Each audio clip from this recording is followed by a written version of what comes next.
So good morning everyone and I welcome you all to Saurabh Pandey UPSC YouTube channel के अंदर। And if you are preparing for civil service examination तो इस channel से ज़रूर से जुड़ें। और आज के द हिंदू के सेशन जो हम लोग डिस्कस करेंगे, जो टॉपिक्स है, एक तो लद्दाख के ऊपर डिमांड, लद्दाख पे जो प्रोटेस्ट है उसका डिमांड, कोसोवो एंड सेसगन के बारे में, टेक्निकल रिसेशन क्या होता है, supreme court on electoral bond, why food insecurity in Nigeria, और फिर जो मेंस का क्वेश्चन मैं आपको प्रोवाइड करता हूँ दैट विल बी देयर। ठीक है, तो ये सारी चीज़ें आपकी रहेंगी जो हम लोग डिस्कस करेंगे लद्दाख के ऊपर। तो ये जैसे ये टॉपिक आपका this is linked with polity section, polity के अंदर हम इसको इंक्लूड कर सकते हैं। Then we have this that is Kosovo, and ये भी हम आईआर के अंदर। देन ये इकोनॉमी का टॉपिक है, this is linked with economy. Then ये पॉलिटी का टॉपिक आपका हो जाता है। Then you have this international relation topic. फिर जो मेंस का क्वेश्चन, आज का मेंस का क्वेश्चन आप देख लो, political finance is necessary component of the democratic process but not without transparency. Explain this statement in the context of recent supreme court judgement on the electoral bond. 15 number का question है, 15 marks का है। आप लोग answer जरूर से दें, अपना आंसर आप सेंड कर सकते हैं Saurabh Pandey UPSC telegram channel पे। लिखने की आदत डालनी है, ऐसे टॉपिक्स के लिए आपको कंफर्टेबल होना है। जो भी डिस्कशन होगा उस बेसिस पे ही आपको आंसर करना है। कोई क्वेरी हो तो आप मुझे इस नंबर पे रीच कर सकते हैं, मैसेज करना है। Detail course on current affairs आपका लॉन्च हो चुका है, इस पर भी 30% ऑफ है और ये ऑफ अभी चल रहा है। ठीक है, तो अभी आप तक ज्वाइन नहीं किया तो जरूर से ज्वाइन करें। सिर्फ उन्हीं को जो कि इस एग्जाम 2024 की तैयारी कर रहे हैं, सिर्फ उन्हीं को ज्वाइन करना है। सौरभ पांडे UPSC.com पे जाके, या फिर लिंक नीचे कमेंट सेक्शन में पिन है, वहाँ से ज्वाइन कर सकते हैं। तो जो हमारी 4th क्लास कल हुई थी, कल मैंने ये topics plus 10+ topics science tech के भी कवर किए थे। तो रेमिटेंसेस है, वाई साइक्लोन इन BOB है, कॉन्डिया wild life sanctuary, wild life protection amendment bill, happy seeder, Singapore declaration, ETCA, conjugal rights, ये सारे टॉपिक्स हम लोगों ने डिस्कशन किए थे। टॉपिक्स जो मैंने कल के लेक्चर में आपको डिस्कस किए थे। तो लगभग 4 दिन में हमने 130+ टॉपिक्स हैं, जिसमें प्रीलिम्स पॉइंटर्स का PDF और द गाइडलाइन वीडियो भी इंक्लूडेड है। तो ये बहुत ही कॉम्प्रहेंसिव कवरेज है करंट अफेयर्स का फॉर 2024। अब जैसा मैंने आपको कहा था कि इसको लॉन्च किया जाएगा और लॉन्च कर दिया गया है, तो अभी आप वेट नहीं करना। और एग्रीकल्चर ऑप्शनल भी चल रहा है, इसमें भी 30% ऑफ चल रहा है अभी। ठीक है, 1-2 दिन के लिए ऑफ रहेगा, तो ये जरूर से करें अगर आप तैयारी कर रहे हैं। तो ये आप लोग ज्वाइन कर सकते हैं। 6 मंथ का सब्सक्रिप्शन आप लेंगे तो आप क्लासेस कर सकते हैं। ठीक है, अपने जो भी वीडियोज़ हैं 1-1.5 महीना देख के अपने नोट्स बना के अपना कर सकते हैं। तो ये भी आपको सौरभ पांडे CSE ऐप या फिर सौरभ पांडे UPSC.com में लिंक आपको मिल जाएगा। डिस्क्रिप्शन बॉक्स में लिंक दे रखा। लो let's start with the first topic. पहला टॉपिक है why is Ladakh, what is behind Ladakh unrest. अच्छा, अनरेस्ट से पहले थोड़ा सा मैं आपको एक चीज़ बता देता हूँ, और क्योंकि आप लोग इतने बड़े एग्जाम की तैयारी कर रहे हैं तो इस चीज़ को बिल्कुल आप लोग समझ सकते हैं, you can easily understand all this things. देखो, अभी जो भी प्रोटेस्ट है ना, वो प्रोटेस्ट का एक थोड़ा स्ट्रेटजिक चीज़ें भी समझने का प्रयास करो। अब यहाँ पे अगर इमोशनल एंगल में सोचोगे तब एक अलग बात है, लेकिन अगर आप रैशनली सोचने का प्रयास करो तो हमें फ्यूचर के अंदर किस तरीके के चैलेंजेस जो हैं वो फेस करने पड़ सकते हैं। ठीक है, तो अभी अगर प्रोटेस्ट देखोगे तो यहाँ पे अगर आप प्रोटेस्ट देखो, जैसे मणिपुर का इलाका यहाँ पे है, ठीक है, और पंजाब का इलाका यहाँ पे है, लद्दाख का रीजन यहाँ पे। अब इनका स्ट्रेटजिक लोकेशन देख लो। सपोज करो कोई वॉर की स्थिति होती है और मान लो पंजाब से होते हुए ही हम इधर मूव कर सकते हैं, और अगर मान लो कोई बड़ा प्रोटेस्ट यहाँ ऑर्गेनाइज कर दिया जाए, लोगों को थोड़ा सा उनके सेंटिमेंट्स को, क्योंकि ग्रीवेंसेस हर लेवल पे कुछ ना कुछ तो होता ही है, वहाँ अराउज कर दिया जाए तो बहुत सारे इश्यूज आएंगे। देखो, ग्रीवेंसेस पर हम डिस्कशन कर सकते हैं, बट जस्ट पॉइंट कि मान लो इंफॉर्मेशन वॉरफेयर की तरह का यूज़ करके चाइना के द्वारा, और कुछ जो ऐसे नेगेटिव और आप कह सकते हैं एंटी सोशल एलिमेंट्स उनके साथ मिलके कुछ ऐसा कर दिया जाए जहाँ से मूवमेंट फिर पूरा आर्मी का अफेक्ट हो सकता है। लद्दाख में भी सेम स्ट्रेटजिक लोकेशन है, कई अगेन वहाँ पे भी अगर सपोज करो प्रोटेस्ट ऑर्गेनाइज कर दिया जाए then it will have the challenge. और इस रीजन में देखा जाए तो पूरा का जो भी इश्यूज मणिपुर के अंदर हुआ है वो इस पूरे इलाके के डेवलपमेंट को अफेक्ट कर रहा है। अब इन सब जगह में अगर आप देखोगे जो सबसे ज़्यादा देश जो बेनिफिट होगा वो चाइना है, क्योंकि इस यहाँ पे अभी मान लो क्वाड कंट्रीज़ की एंट्री हो रही थी, क्वाड कंट्रीज़ यहाँ पे एंटर करके, जैसे जापान इस जगह का डेवलपमेंट करने में लगा हुआ था, तो वो फिर सारे प्रोजेक्ट रुक जाएंगे। इंडिया का जो साउथ ईस्ट एशियन कंट्री से जुड़ने का म्यांमार के थ्रू प्रयास है वो रुक जाएगा। तो ये सब आपके लिए होता है। लद्दाख में प्रोटेस्ट होता रहेगा तो वहाँ भी जो भी हमारे इंफ्रास्ट्रक्चर चीज़ें हैं वो भी सारा अफेक्ट हो जाएगा। ऑल दो जब आप कॉज की बात करते हैं तो कॉज पर डिस्कशन हम सेपरेट कर सकते हैं। इसलिए बहुत ज़रूरी है कि जो भी ग्रीवेंसेस इन रीजन्स पे एग्जिस्ट करते हैं उनमें थोड़ा सा जो भी है उनको दूर करना बहुत बहुत ज़रूरी है, और एक अच्छी इंटेलिजेंस सर्विस होना चाहिए, ऐसा भी थोड़ा सा इंश्योर करना पड़ेगा। सो अभी फ़िलहाल अगर आप लद्दाख की बात करो तो यहाँ पे लेह अपेक्स बॉडी और कारगिल डेमोक्रेटिक अलायंस ये जो हैं ये लोग प्रोटेस्ट आपका यहाँ पे कैरी आउट किए हैं, और सबसे ज़रूरी इनका है वो है लद्दाख की स्टेटहुड मिले और या फिर जो 6 शेड्यूल स्टेटस जो है वो मिले, मतलब एक तो देश स्टेट बने और उसके बाद या और 6th शेड्यूल जो है रहे। सो अभी यूनियन टेरिटरी, तो यूनियन टेरिटरी के जगह स्टेटहुड और 6th शेड्यूल के अंदर उसको इंक्लूड होना चाहिए। तो 6th शेड्यूल को इम्प्लीमेंट करने के लिए लगातार किया जा रहा है, और पार्लियामेंट्री सीट होना चाहिए लेह और कारगिल डिस्ट्रिक्ट के लिए क्योंकि देखो ये जो आर्टिकल 370 हटने के बाद और 335A हटने के बाद नाउ ये लद्दाख एक सेपरेट यूनियन टेरिटरी है विदाउट लेजिस्लेचर। तो जो लद्दाख है उनका ये मानना है कि अभी फ़िलहाल के लिए एक डेमोक्रेटिक जो एक सिस्टम होना चाहिए कि लद्दाख के लोग ही अपने रिप्रेजेंटेटिव को इलेक्ट करें, और इलेक्ट करके जो भी अपना रिप्रेजेंटेशन है उसको सामने रखा जा सके, और पॉलिटिकल रिप्रेजेंटेशन होगा तो लोग वहीं के ही फिर रूल भी करेंगे, मतलब जो भी गवर्नेंस है उसमें पार्टिसिपेशन आपका कंटिन्यूस बेसिस में उन्हीं के द्वारा रहेगा। अदरवाइज ब्यूरोक्रेटिक हर्डल्स बहुत अधिक जो है वो देखने को मिलेंगे, मतलब ब्यूरोक्रेसी ही करेगी। अब ब्यूरोक्रेसी कितना करती है, पीपल सेंटिमेंट को कितना समझती है, वो एक है। अगर हम 6th शेड्यूल की बात करें तो इसमें असम, मेघालय, त्रिपुरा और मिजोरम है। इस शेड्यूल के अंदर जो भी मतलब स्टेट्स हैं they can form autonomous district या ऑटोनोमस रीजन का फॉर्मेशन कर सकते हैं। तो यहाँ पे जो ट्राइबल एरिया है in each item of the table, मतलब यहाँ पे आप देखो कि ऑटोनोमस डिस्ट्रिक्ट है, फिर उसके बाद आपका रीजनल काउंसिल्स का गठन किया जा सकता है।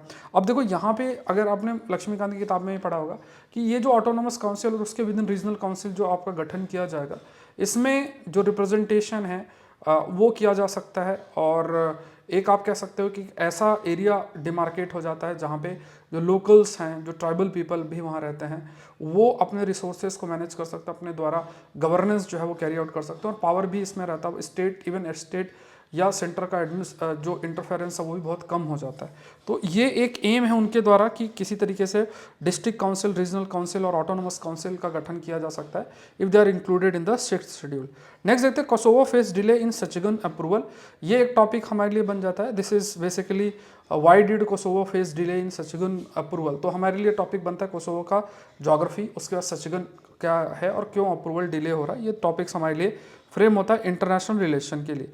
अच्छा, एक चीज़ और याद रखना है कि जैसा मैंने आपको कहा कि अभी प्रीलिम्स का सीज़न शुरू हो चुका है, और इस वजह से आपके मन में बहुत सारी दुविधाएं आएंगी।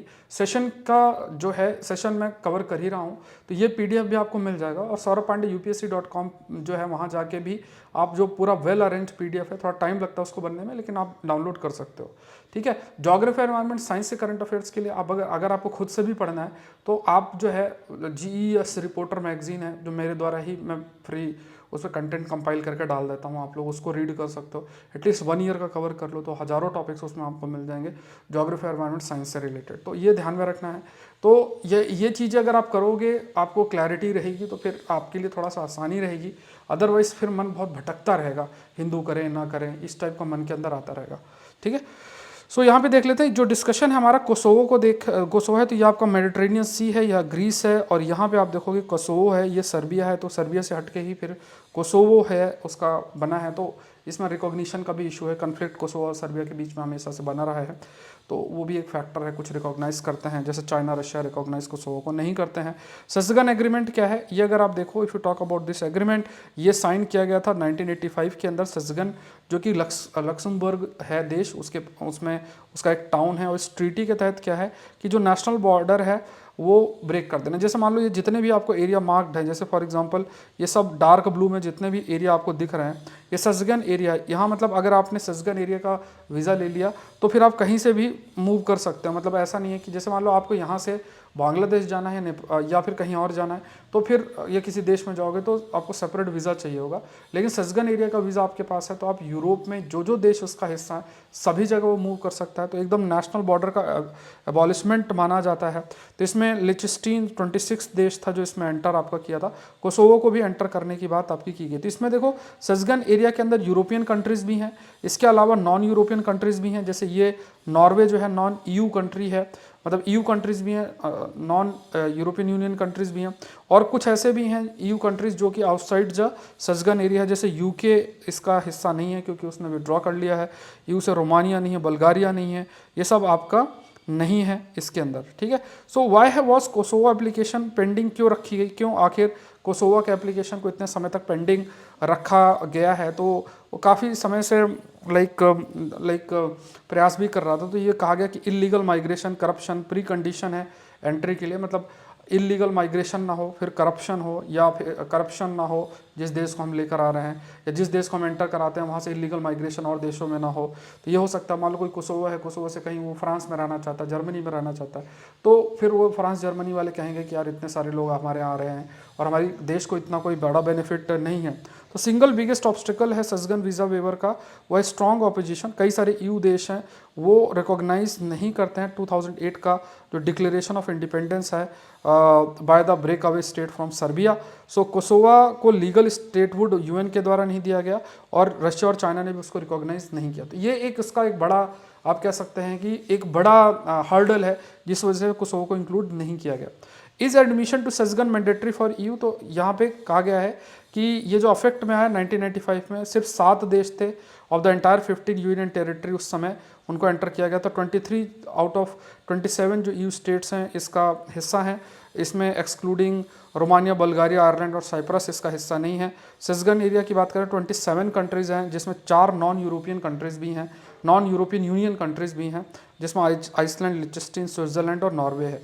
तो आप ये समझना है कि जो भी सजगन एरिया के अंदर होते हैं तो उसमें ज़रूरी नहीं है कि वो यूरोपियन यूनियन का हिस्सा हो, कुछ जो यूरोपियन यूनियन का हिस्सा नहीं भी है they are also part of it. तो ये फैक्ट भी आपको याद रखना है। नेक्स्ट देखते हैं UK economy slipped into a technical recession इन 2023, ये कहा गया। तो हमारे लिए एक टॉपिक जो बनकर इस पर आ जाता है that is basically what is technical recession. Economy का एक टॉपिक जो है वो आपका फ्रेम हो जाएगा। अभी मैं यूट्यूब के अंदर कुछ सीरीज स्टार्ट करने जा रहा हूँ, आज से, ये कल से शुरू हो जाएगा, और वो है एक तो मैं इकोनॉमी आपको पूरा करा दूंगा, मतलब मेरे लेवल पे है क्योंकि हम लोग भी तैयारी किए हैं तो खूब अच्छे तरीके से इन चीज़ों को पढ़ा है।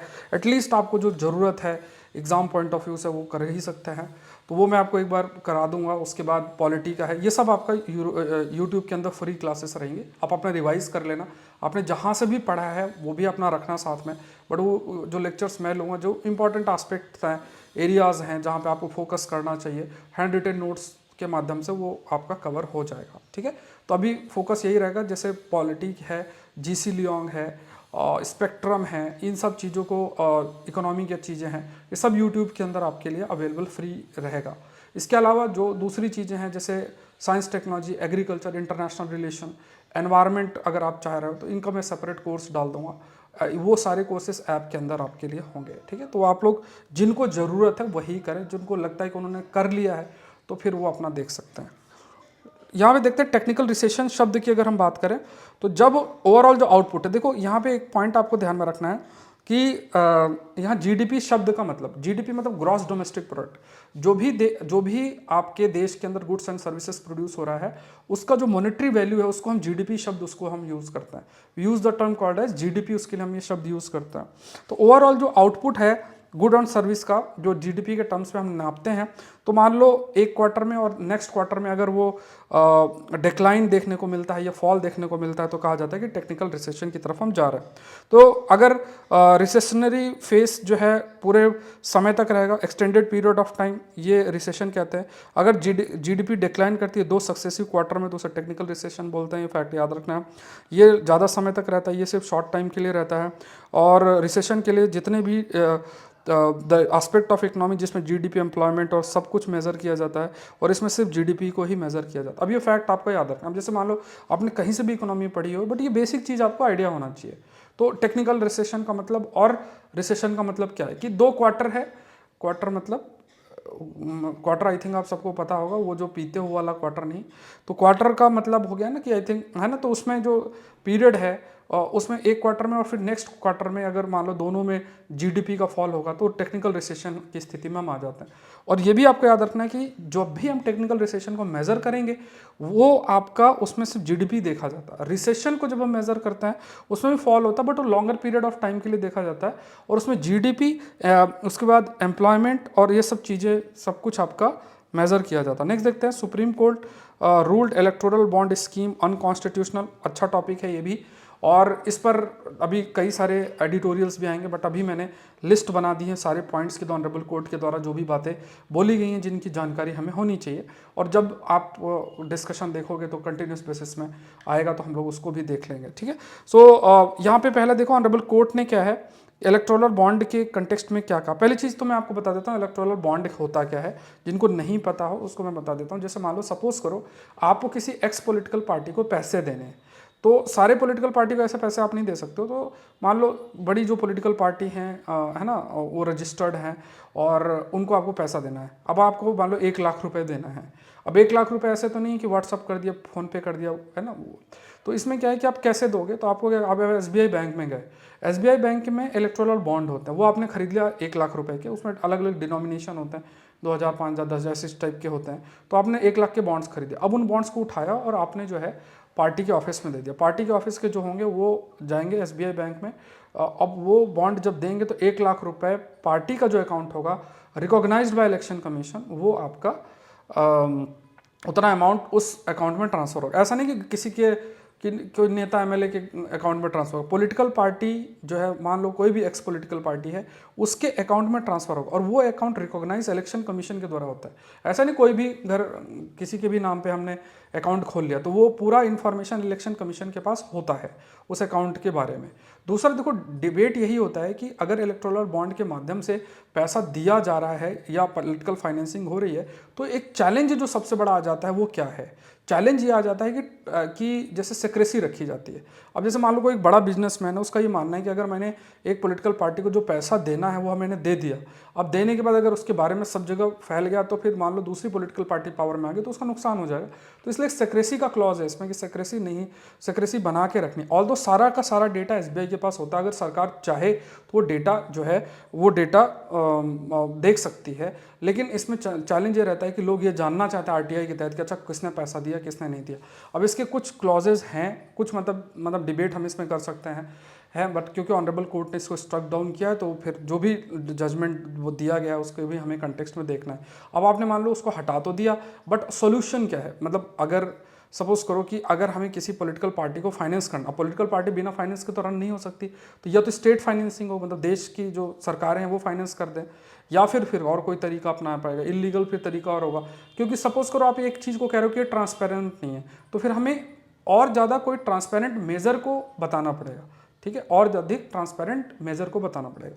अगर आपको बोले कि यार करंट अफेयर सर पढ़ा रहे हैं, बोले नहीं नहीं मुझे समझ में नहीं आता, तो फिर जिसका समझ में आता वो भी तो हो कोई जिसका समझ में है। अब कोई है भी नहीं और उसके बाद आप कहोगे नहीं सर से भी नहीं पढ़ना, तो ये थोड़ा सा समझना। इसी तरीके से इलेक्टोरल बॉन्ड स्कीम को आप कह दो बेकार है, लेकिन ये भी हमें देखना है कि अच्छा क्या है, क्योंकि फाइनली हमें स्टेट फाइनेंस पॉलिटिकल फाइनेंस को ट्रांसपेरेंट ही करना है। क्योंकि पहले तो ये स्कीम अभी तो ऐसे तो नहीं कि बहुत समय से है, ये स्कीम तो अभी कुछ समय पहले ही आई है, तो इस स्कीम को तो हमने कह दिया कि ट्रांसपेरेंट नहीं है, लेकिन ट्रांसपेरेंट क्या है वो देखना वाले, तो ये डिबेट का इशू बन जाता है। अब यहाँ पे ऑनरेबल सुप्रीम कोर्ट ने इलेक्टोरल बॉन्ड स्कीम को स्ट्रक डाउन किया, कहा ये अनकॉन्स्टिट्यूशनल है, और ये not the only means to curb black money electronic financing. Supreme court ने कहा कि ये बेसिकली राइट टू इन्फॉर्मेशन को इन्फ्रिंजमेंट आपका होता है, मतलब क्योंकि आरटीआई के तहत इन्फॉर्मेशन तो मिलेगी नहीं कि किसने क्या पैसा दिया है, एंड ये राइट टू इन्फॉर्मेशन को कहीं ना कहीं अफेक्ट करेगा। फिर इलेक्टोरल बॉन्ड जो स्कीम है ये freedom of speech and expression को भी अफेक्ट करता है, कि ये जो article 19(1) sub clause a freedom of speech and expression उसको भी करता है, because fundamental right to privacy में include citizen right to political privacy and affiliation. तो ये भी है जो फंडामेंट, अब ये प्रीलिम्स का फैक्ट भी आपका बन जाता है कि जो प्राइवेसी है, राइट टू प्राइवेसी, उसमें सिटीजन की जो राइट है पॉलिटिकल प्राइवेसी और एफिलिएशन दोनों चीज़ें आपकी आ जाती है, तो इसमें सारी जानकारी आपका होना चाहिए। ठीक है, एडवांटेज है किसी जो पार्टी पावर में है, इलेक्टोरल बॉन्ड स्कीम के माध्यम से पार्टी जो पावर में है उसको एडवांटेज होगा। देयर इज़ अ पॉसिबिलिटी कि जो फाइनेंशियल कंट्रीब्यूशन पॉलिटिकल पार्टी में जो हो रहा है वहाँ से लाइक मनी और पॉलिटिक्स का एक नेक्सस देखने को मिल सकता है, ये पॉसिबिलिटी हो सकती है। फिर SBI order to stop issuing electoral, मतलब एसबीआई को तुरंत बोला गया कि आप तुरंत जो है इस इलेक्टोरल बॉन्ड को इशू तुरंत बंद करो, और ये स्कीम आपका अप्रैल 12 2019 से है। इलेक्टोरल बॉन्ड जैसे मैंने आपको बताया कि एक्सप्लेन किया है कि किसी को भी अगर पे करना है तो वो एसबीआई से बॉन्ड खरीद के और फिर पॉलिटिकल पार्टी को देगा, पॉलिटिकल पार्टी जाके बैंक को देगी, बैंक उतना पैसा पॉलिटिकल पार्टी के अकाउंट में ट्रांसफ़र कर देगा। ये चीज़ आपकी रहती है। कोई भी पॉलिटिकल पार्टी जो कि रजिस्टर्ड है under section 29A of RPA act 1951, उसी को ये वही इस स्कीम का बेनिफिट उठा सकती है। और which secured not less than 1% of the votes polled in the last elections of the Lok Sabha या state legislative assembly to eligible to receive electoral, ये फैक्ट याद रखना है, ठीक है। तो जो भी पॉलिटिकल पार्टी एक तो रजिस्टर्ड है section under section 29A RPA act representation of people act 1951, उसके बाद लगभग 1% वोट उसे लास्ट लोकसभा या स्टेट असेंबली में मिलना चाहिए, वही इस स्कीम का फायदा उठा सकता है, ऐसे सब नहीं उठा सकते हैं।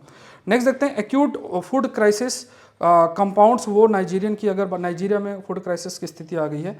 अब देखो ये आपका आईआर का टॉपिक, अगर सेशन को लाइक जरूर से करें, चैनल को सब्सक्राइब जरूर से करें।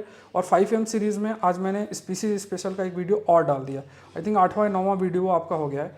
प्लीज़ इसको गो थ्रू हो जाना, बहुत अल्टीमेट आपका देखो 4-5 क्वेश्चन हर साल प्रीलिम्स में आते हैं, एक आइडिया लग जाएगा क्योंकि मैंने पूरे भारत की स्पीसीज कवर कर लिया ऑलमोस्ट। और जो इंपॉर्टेंट आप पिछले साल के भी जो टॉपिक्स आप देखोगे तो 5 में से 4 क्वेश्चन आप हैंडल कर लोगे उसमें, जो अभी तक कंटेंट हम लोग डिस्कस करते जा रहे हैं। और प्लस स्पीसीज के बारे में जैसे जैसे आपकी जागरूकता बढ़ेगी तो फिर जो एक जो एप्टीट्यूड बनेगा उससे भी आप हैंडल कर सकते हो क्वेश्चंस को, so that will help you, ठीक है। यहाँ पे देखते हैं नाइजीरिया की बात किया जाए तो देखो नाइजीरिया, ये नाइजीरिया लोकेटेड है, तो इसके लोकेशन देखो, इसको कौन कौन से देश सराउंड करते हैं। तो यहाँ बेनिन है, इधर नाइजर है, ठीक है, ये चाड है, ये कैमरून है, ये थोड़ा याद रखना है पूरा, ये जो कौन कौन से देश इसको रहते हैं। कमेंट सेक्शन में बताओ ये कौन सा वाटर बॉडी है, एकदम क्लैरिटी आपके पास होनी चाहिए माइंड के अंदर। देखो अब बहुत सारे एरिया, जैसे आपका अंसर दाइन जैसे टेररिस्ट ग्रुप है, यहाँ देखोगे तो अल शबाब है, माली में देखोगे अंसर दाइन है, और बहुत सारे बर्किना फासो और इन सब में पॉलिटिकल इंस्टेबिलिटी रहती है। अब ये सब जगह पे देखो किसी भी देश में ना चीज़ें रन होती, सबका अपना अपना रोल होता है। कोई किसान, मतलब मान लो किसान है तो वो फूड सिक्योरिटी की तरफ में बहुत इंपॉर्टेंट रोल रहता है। कोई जॉब कर रहा है तो वो मार्केट में डिमांड क्रिएट करने में हेल्प करता है। पॉलिटिकल लेवल पे देखा जाए तो गवर्नेंस में बहुत हेल्पफुल रहता है। रिक्रूटमेंट एजेंसी है तो अच्छा ह्यूमन रिसोर्स पॉलिटिकल मतलब देश के अंदर आ सके और मतलब अलग अलग गवर्नमेंट सिस्टम का हिस्सा बन सके, तो हर का अपना अपना रोल होता है और इसके लिए आपको पॉलिटिकल स्टेबिलिटी होनी चाहिए। लेकिन जहाँ पे मान लो एक सिस्टम नहीं बन पा रहा है तो वहाँ पे फिर बहुत से इश्यूज आएंगे। बर्किना फासो या किसी भी देश में मान लो मिलिट्री रूल आ गया तो फिर वो अपनी आपस में लड़ते भिड़ते रहेंगे, कोई इंस्टीट्यूशनल डेवलपमेंट तो है नहीं। फिर वो उन्हीं लीडर्स को कोई मान लो चाइना ने धमका रखा है या रशिया ने धमका रखा है तो डर डर के अपना सारा जो भी चीज़ें हैं वो उनको देना स्टार्ट कर देंगे। नाइजीरिया में भी कई फैक्टर्स हैं जिस वजह से वहाँ पे फूड इनसिक्योरिटी है। तो एक तो नाइजीरिया अफ्रीका की one of the most populous country भी है, 10th largest producer crude oil की अगर देखा जाए। और यहाँ पे कहा गया कि कन्फ्लिक्ट और इनसिक्योरिटी और जो महंगाई बढ़ रही है प्लस क्लाइमेटिक क्राइसिस, ये सब फैक्टर्स रिस्पॉन्सिबल हैं फूड क्राइसिस के लिए। तो ये फैक्ट आप याद रखो। एक तो जो कन्फ्लिक्ट वहाँ चल रहा है जैसे बोको हराम है, और है ना, बोको हराम और क्रिश्चियंस हैं उनके बीच में लड़ाई चल रही है, भिड़ रहे हैं, तो इनसिक्योरिटी जो है एग्जिस्ट करती है। फिर क्लाइमेट क्राइसिस है, जैसे प्रोडक्शन आपका रिड्यूस हो रहा है। तो ये सब फैक्टर्स जो हैं, या एक फैक्टर आपका इंसर्जेंसी भी बताया गया, इंसर्जेंट एक्टिविटीज़ हैं, हथियार उठा लिया, इधर लड़ रहे हैं सरकार से, तो ये सब फैक्टर फूड इनसिक्योरिटी के लिए रिस्पॉन्सिबल। आप खुद देखो कि फूड इनसिक्योरिटी के लिए सिर्फ मतलब फूड प्रोडक्शन ही सिर्फ रिस्पॉन्सिबल नहीं है, क्लाइमेट क्राइसिस भी है, कन्फ्लिक्ट भी है, इंसर्जेंसी भी है, और जो एक फैक्टर आपको याद रखना है दैट इज इनसिक्योरिटी भी है। तो ये सब फैक्टर्स जो है रिस्पॉन्सिबल है। क्वेश्चन देख लो, political finance is necessary component of the democratic process but not without transparency. 15 number में आपको लिखना है, please go through and write it, है ना। और ये Saurabh Pandey UPSC telegram channel पे आप अपने आंसर को सेंड करें, कोई क्वेरी इस नंबर पे मुझे मैसेज करें। एंड आई रिक्वेस्ट यू कि इस कोर्स में मैंने 4 लेक्चर डाल दिए हैं। ये डिटेल कोर्स करंट अफेयर्स का 2 साल का इसमें कंप्लीट कवरेज है। 4 लेक्चर में 130 प्लस टॉपिक हमारा हो चुका है। चौथे लेक्चर में ये टॉपिक्स हैं प्लस 10 प्लस टॉपिक्स और मैंने ऐड किए थे इसमें जो मैंने पढ़ाए हैं। तो मैं आपको दिखा देता हूँ, जैसे मान लो इकोनॉमी का लेक्चर है तो ये पूरे टॉपिक्स हम लोग ऐसे मैं आपको करा देता हूँ। ज्योग्राफी के टॉपिक्स हैं जो है वो हम लोग कवर कर लेते हैं। इंटरनेशनल रिलेशन की बात करें, ऐसी पॉलिटी के टॉपिक देख लें, ऐसे साइंस टेक के टॉपिक्स देख लें, ऐसे बहुत सारे टॉपिक्स आपके सारे के सारे टॉपिक्स एक एक करके जो है वो आपके कवर हो रहे हैं। तो ये चीज़ें ध्यान में रखनी है, इंपॉर्टेंट है आप लोग के लिए। और एग्रीकल्चर ऑप्शन, और ये कैसे करना है आपको, अभी एक तो 30% ऑफर भी है, उसके बाद saurabh.pandey.upsc.com वेबसाइट जो है इसमें जाके आप ज्वाइन कर सकते हैं। ये है लिंक डिस्क्रिप्शन बॉक्स में, कमेंट सेक्शन में भी पिंड है। और एग्रीकल्चर ऑप्शन में भी 30% ऑफ चल रहा है, तो ये भी आप लोग अपना ज्वाइन कर सकते हैं सौरभ पांडे CSE ऐप के अंदर। ये टेलीग्राम चैनल है जहाँ पे इसका PDF आपको मिल जाएगा। saurabh.pandey.upsc.com पे जाओगे तो वहाँ भी सारे कंपाइलेशन, प्रीलिम्स क्वेश्चंस के, मेंस क्वेश्चंस के, सारा कुछ आपको वहाँ पे भी, अगर आप पुराने चाहते हो तो सब एक साथ मैंने डाल दिया है, that you can go through it. तो आज के लिए इतना ही। आई होप ये सेशन आपके लिए हेल्पफुल रहा होगा। मिलता है नेक्स्ट सेशन के अंदर। Thank you everyone, thank you.